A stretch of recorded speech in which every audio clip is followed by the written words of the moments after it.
ನಾವು ಅವ್ರಿಗೆ ಬೇಕಾದಷ್ಟು ಹಳೇದೆಲ್ಲ ತಿರ್ಸಿ ಹೇಳ್ಬೋದು, ಇದನ್ನು ಹೇಳ್ಬೋದು. ನಾವು ಬಿಜೆಪಿ ತರ ನಾವು ಸತ್ತೋರ್ ಮೇಲೆ ಎಳ್ದೋರ್ ಮೇಲೆ ಬರೀ ಫೈಂಡಿಂಗ್ ಫಾಲ್ಟ್ಸ್, ಅದು ಬಿಜೆಪಿ ಡ್ಯೂಟಿ ದಳದವ್ರ ಡ್ಯೂಟಿ. ಈಗ ಮಾಡ್ತವ್ರಲ್ಲ, ಎಣದ ಮೇಲೆ ರಾಜಕಾರಣ ಮಾಡ್ತಾರಲ್ಲ. ನಿಮ್ಮ ಮಾಧ್ಯಮದವರು ಇದರಲ್ಲಿ ಅಹಮದಾಬಾದ್ ದುರಂತ ಈ ದೇಶದಲ್ಲಿ ಆಗ್ಬಾರ್ದಾಗಿತ್ತು, ಇಲ್ಲೇ ಪ್ರಪಂಚದಲ್ಲೂ ಕೂಡ ಆಗ್ಬಾರ್ದಾಗಿತ್ತು. ಬಹಳ ಜನಕ್ಕೆ ಬರ್ನಿಂಗ್ ಎಲ್ಲ ಆಗಿದೆ, ಅದನ್ನೆಲ್ಲ ಅವರು ಸಂಭವಿಸಿಲ್ಲ. ಬಹಳ ಇಂಟೆನ್ಸಿವ್ ಇಲ್ಲ. ಆ ಸ್ಪಾಟ್ ಎಲ್ಲ ನೋಡಿದ್ರೆ ಇನ್ನ ಸ್ವಲ್ಪ ಒಂದು 500 ಮೀಟರ್ ಹೋಗಿತ್ತು, ಇನ್ನ 1000 ಜನಕ್ಕೆ ತೊಂದರೆ ಆಗಿದೆ. 2 ದೊಡ್ಡ ಬಿಲ್ಡಿಂಗ್ಗಳ ಮಧ್ಯೆ ಸ್ಟೂಡೆಂಟ್ಸ್, ಪಾಪ ವಿದ್ಯಾರ್ಥಿಗಳು, ಕೆಲವರಿಗೆ ಸ್ವಲ್ಪ ಕಡಿಮೆ ಧೈರ್ಯವಿದ್ದಾರೆ. ಮಿಕ್ಕಿದವರೆಲ್ಲ ಇನ್ನು ಬಹಳ ಆತಂಕದಲ್ಲಿದ್ದಾರೆ. ಆ ಪೇಷಂಟ್ ಯಾರು ಉಳ್ಕೊಂಡಿದ್ದಾರೆ ಆತನಿಗೆ ಸ್ವಲ್ಪ ಮೆಂಟಲ್ ಆಗೋದು ಜಾಸ್ತಿ ಇದೆ ಅಂತೇಳಿ ಸಾಹೇಬ್ರು ವಿಡಿಯೋ ಕೇಳಿ ಅವ್ರಿಗೆ ಸರ್ ಇಡೀ ಟೀಮೇ ಅಲ್ಲಿ ಬಂದಿತ್ತು. ಈಗ ನಾವು ಬ್ಲಾಕ್ ಬಾಕ್ಸ್ಗೆ ವೇಟ್ ಮಾಡ್ತಾ ಇದ್ವಿ.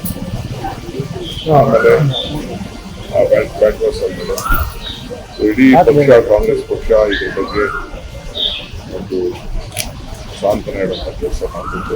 ಈಗ ಹೋಗಿ ಅನೇಕ ಪೇಷಂಟ್ಸ್ ಈ ದೇಶಕ್ಕೆ ಬರ್ತಾಯಿಲ್ಲ, ಅದನ್ನ ಮುಂದುವರಿಗೆಲ್ಲ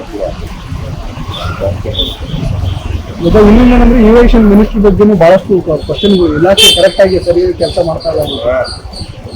ಬಿಜೆಪಿಯವರು ಒಂದೊಂದು ಬಗ್ಗೆ ಮಾತಾಡ್ತಾರೆ. ಬಿಜೆಪಿಯವರು ದಳದವರು ಏನಿಲ್ಲ ಕೆಲಸ. ನಾವು ಅವ್ರಿಗೆ ಬೇಕಾದಷ್ಟು ಹಳೇದೆಲ್ಲ ತಿರ್ಸಿ ಹೇಳ್ಬೋದು, ಇದನ್ನು ಹೇಳ್ಬೋದು. ನಾವು ಬಿಜೆಪಿ ತರ ನಾವು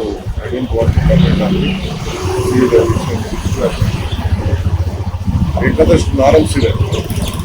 ನಾನು ಅದನ್ನ BGCಲಿ ಏನೇನು ಮಾಡಬೇಕು, ಏನು ಆಲ್ಟರ್ನೇಟಿವ್ ಫ್ಲೈಟು, ಮತ್ತೊಂದು ಎಲ್ಲ ಏನೇನೋ ಇರ್ತದೆ.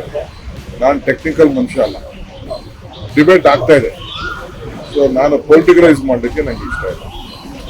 ಸತ್ತೋರ್ ಮೇಲೆ ಎಳ್ದೋರ್ ಮೇಲೆ ಬರೀ ಫೈಂಡಿಂಗ್ ಫಾಲ್ಟ್ಸ್, ಅದು ಬಿಜೆಪಿ ದಳದವ್ರ ಡ್ಯೂಟಿ. ಈಗ ಮಾಡ್ತವ್ರಲ್ಲ, ಎಣದ ಮೇಲೆ ರಾಜಕಾರಣ ಮಾಡ್ತಾರಲ್ಲ, ಅವ್ರು ಅದು ಮಾಡ್ಕೊಳ್ಳಿ. ನಾನು I don't want to comment on the minister at this point. Serious concern of the nation.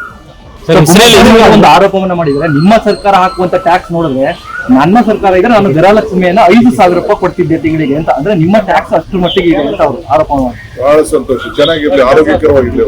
If you like this video, ಬೇಗ ಲೈಕ್ ಮಾಡಿ, ಕಾಮೆಂಟ್ ಮಾಡಿ, ಶೇರ್ ಮಾಡಿ ಹಾಗೂ ಯೋಯೋ ಟಿವಿ ಕನ್ನಡವನ್ನು ಸಬ್ಸ್ಕ್ರೈಬ್ ಮಾಡಿ.